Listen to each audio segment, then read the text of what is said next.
Hello everyone, welcome to Rekha Singh educational. आज हम लोग हिंदी व्याकरण की सीरीज में एक नई कड़ी जोड़ने वाले हैं।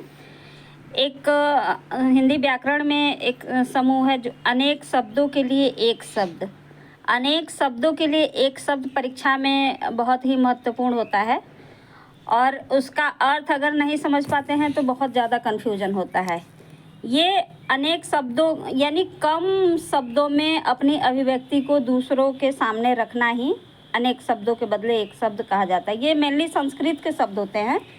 तो संस्कृत के शब्द जिसका अर्थ जो होता है विस्तार होता है, लेकिन उसको छोटे रूप में प्रस्तुत करना ही अनेक शब्दों के लिए एक शब्द का भाव होता है। तो इन शब्दों के संकलन में जब प्रतियोगी परीक्षा में हमारे आ जाता है तो उसका सही स्वरूप, शब्दों का जो सही स्वरूप है हम नहीं समझ पाते हैं और हम अक्सर गलत कर देते हैं। तो इन शब्दों के समूह को समझने के लिए ही हमें अनेक शब्दों के बदले में एक शब्द, इन शब्दों का क्या अर्थ होता है ये चीज़ ध्यान में रखना पड़ता है। इसमें कुछ शब्दों का संकलन है, जैसे अंतर्यामी। अंतर्यामी उसको कहा जाता है, जैसे भगवान को अंतर्यामी कहा जाता है, यानी अंतर मन की बातें जानने वाले।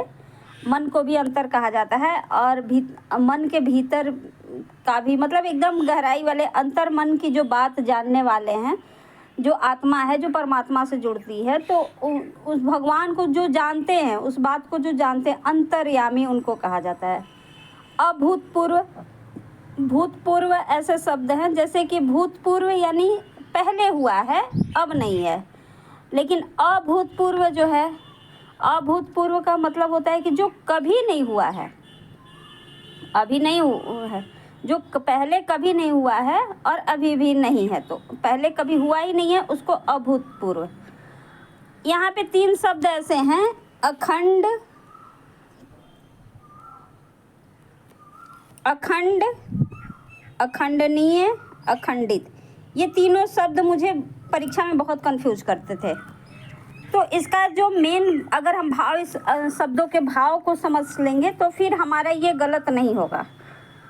अखंड, अखंडनीय और अखंडित, ये तीनों शब्द हैं। अखंड का मतलब होता है कि जिसके टुकड़े ना हो सके, यानी जिसका खंड ना हो सके। यानी हम लोग प्रयास तो कर रहे हैं किसी चीज़ को तोड़ने का, लेकिन वो उसका मतलब टूट ना पाए, हो ना सके, मतलब जैसे अभी जो लगातार है उसमें उसका खंड हो ना सके। हम लोग प्रयास कर रहे हैं लेकिन वो हो ना सके, इस भाव में है अखंड। जैसे हम लोग अखंड रामायण बोलते हैं, यानी जो 24 घंटे में मतलब उसका जो है उसका टुकड़ा, उसका खंड ना हो सके, इसलिए उसको अखंड रामायण कह देते हैं। एक शब्द है अखंडनीय। अखंडनीय होता है जिसका खंडन न किया जा सके, मतलब वो इतना भारी है, मतलब उसको सोचा ही नहीं जा सके, कि वो सोच ही हम नहीं सकते हैं कि उसका खंडन होना है। यानी वो बहुत विशाल चीज़ है अखंडनीय, कि उसका कोई खंडन किया ही नहीं जा सकता है।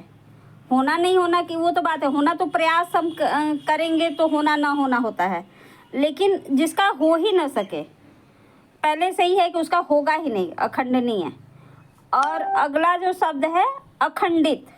अखंडित का अर्थ है जिसके खंड न हुए हों, जिसके खंड न हुए हों, यानी इसके खंड हो सकते हैं लेकिन ऐसे है कि खंड न हुए हों।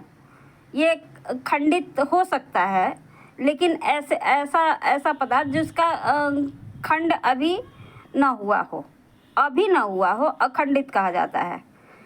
और जैसे अखंड में टुकड़े ना हो सके, मतलब अभी प्रयास कर रहे हैं लेकिन उस कोई भी सामान हम अगर हम तोड़ने के लिए प्रयास कर रहे हैं लेकिन वो टूट नहीं सका है हमसे। अखंडनीय में जिसका खंडन हो ही नहीं सकता, उसके लिए हम प्रयास भी नहीं कर सकते, वो इतना मतलब विशाल स्वरूप है उसका कि उसके लिए हम प्रयास नहीं कर सकते। और अखंडित जिसका खंड अभी नहीं हुआ है, उसका हो सकता है खंड, वो खंडित हो सकता है लेकिन अभी नहीं हुआ है, वो अखंडित है। तो इन शब्दों में बहुत कन्फ्यूजन रहता है, जब परीक्षा में आता है तो हम कन्फ्यूज हो जाते हैं। तो इन शब्दों को एक बार थोड़ा सा ध्यान से आप लोग पढ़ लीजिए। अशोक, जो शोक करने योग्य ना हो उसको अशोक कहते हैं। जो शोक करने योग्य न हो, अशोक। अखाद्य, जो खाने योग्य न हो।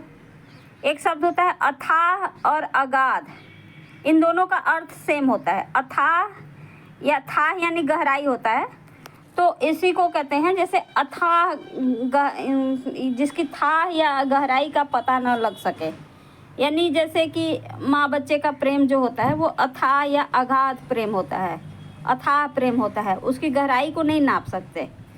अगे, जो गाने योग्य न हो।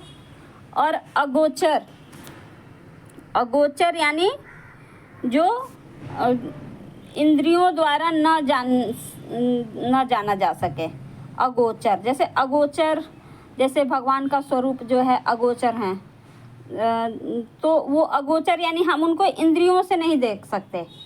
जो हमारी ज्ञानेंद्रियां हैं जो उनसे हम उनको नहीं देख सकते, गोचर नहीं हो सकते, दृश्यमान नहीं हो सकते, उनको अगोचर कहा जाता है, इंद्रियों से नहीं जाना जा सकता। अतीन्द्रिय भी उनको कहा जाता है, जो इंद्रियों द्वारा नहीं जाना जा सकता है उसको अतीन्द्रिय। तो ये अनेक शब्दों के लिए एक शब्द का, कुछ शब्दों का संकलन है जिसे हम और आप चर्चा किए हैं इस बार।